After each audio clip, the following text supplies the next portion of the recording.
Hello, and welcome to the weekly energy update for the week of July 28th, 2024. I'm Renee Spears, a spirit guide channeler and spiritual mentor, and I'm coming to you from beautiful Bozeman, Montana. Every Sunday, I share the energy for the week ahead, and I also infuse the show with some positive vibes, so you get a little positive energy boost just for listening. And can you believe that August starts this week? We're in the heart of summer, the dog days of summer, which is the hottest part of summer. The dog days are from July 3rd to August 11th every year, and they're associated with the rising of the star Sirius, which is our spiritual sun. And Sirius is also known as the dog star. That's where the dog days of summer get their name. So we're in the middle of summer in Leo season, and the retrograde planets are starting to stack up. Saturn, Neptune, and Pluto are currently retrograde. Mercury goes retrograde next week, and Chiron went retrograde on Friday.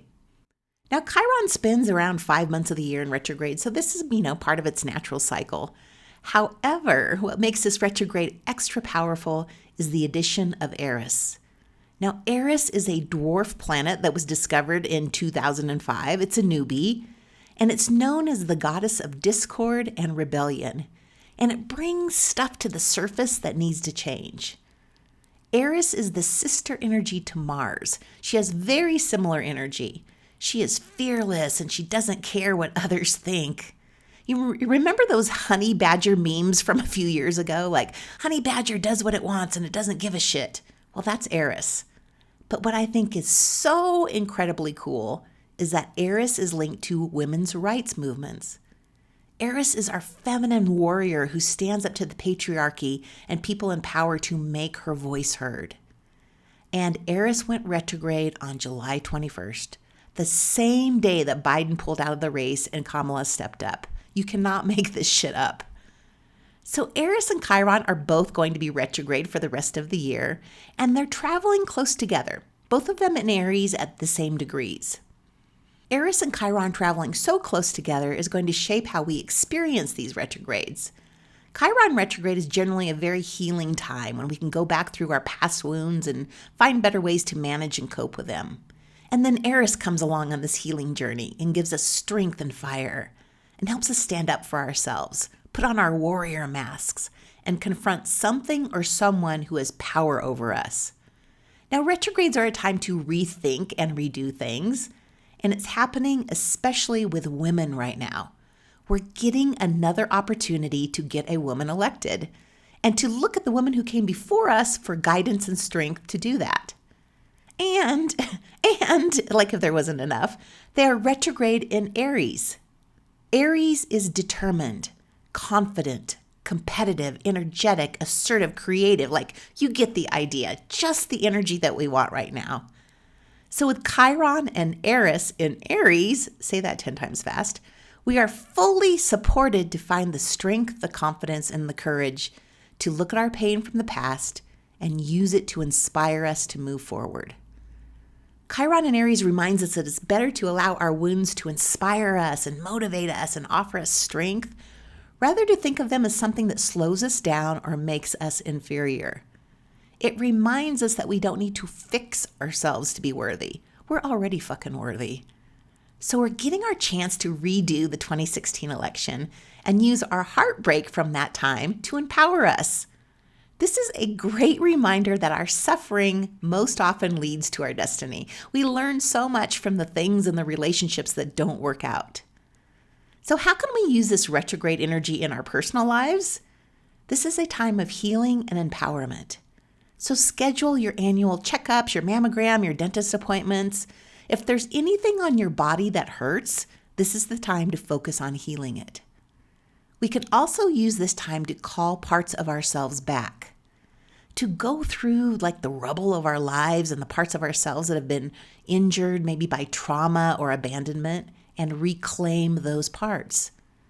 This energy is perfect for reclaiming and reimagining yourself, which happens to go perfectly with the numerology of August. August is a 7 universal month in numerology. And a 7-month is a time for reflection and self-examination. You may want more time alone this month just to rethink your life and connect with yourself. So it's okay to say no to events you don't want to do this month. I guess it's always okay to say no, but this month especially take some time to be with yourself. August is a wonderful month for meditation, journaling, studying, and any type of spiritual practice to connect with yourself. Anything that relaxes you and brings you some mental clarity. It's also time to think about your life and analyze it and start making plans for the future. We're not going to implement those plans yet. We're just getting clear on what we want next. So the energy of this 7-month and Chiron and Eris retrograde supports our soul healing and preparation for what's coming next. Now, this is a 7-month, so months 8, 9, and 1 are next. So in numerology, 8, 9, and 1 are usually grouped together and seen as part of the ending and the beginning of a cycle. The ending of the cycle we've been in this year starts to wrap up next month in September. So the first week of August, there is a new moon in Leo, which is also about planning for the future and recharging. And then Mercury goes retrograde in Virgo, which is its ruling sign, making this an intense Mercury retrograde, also focused on rethinking things. So to recap, Eris and Chiron retrograde for the rest of the year empowers us, gives us confidence, and helps us step fully into our feminine energy and power. Absolutely perfect timing for the election. This is a time of healing and empowerment, so schedule your checkups and take some time to reflect on your life. Heal what needs to be healed and start making plans for the future. There's no need to take action on those plans yet, but you may want to start thinking about what's next. And with all the retrograde planets, it's time to slow down, enjoy summer, maybe watch the Olympics. I love the Olympics. I love the idea that for one moment in time, we know who is the best in the world at something. So I was lucky enough to carry the Olympic torch in 1984. The torch came through my small hometown in Northern California, which is Susanville. The Olympic people needed some runners to cover the distance in that part of the state because it's so rural. So they reached out to the track coach at the high school for some runners. And the track coach just happened to be my dad, so I had an in. So super cool experience and, a really nice reminder that we are always at the right place at the right time. So as always, thank you for listening and sharing the podcast with a friend. Really, thank you. Because you listen, the podcast has been consistently making the Apple Podcast charts every week, which is a big deal for my little homemade boutique podcast. So I'm headed out for a hike. Have a great week, everyone, and I'll talk to you again next week.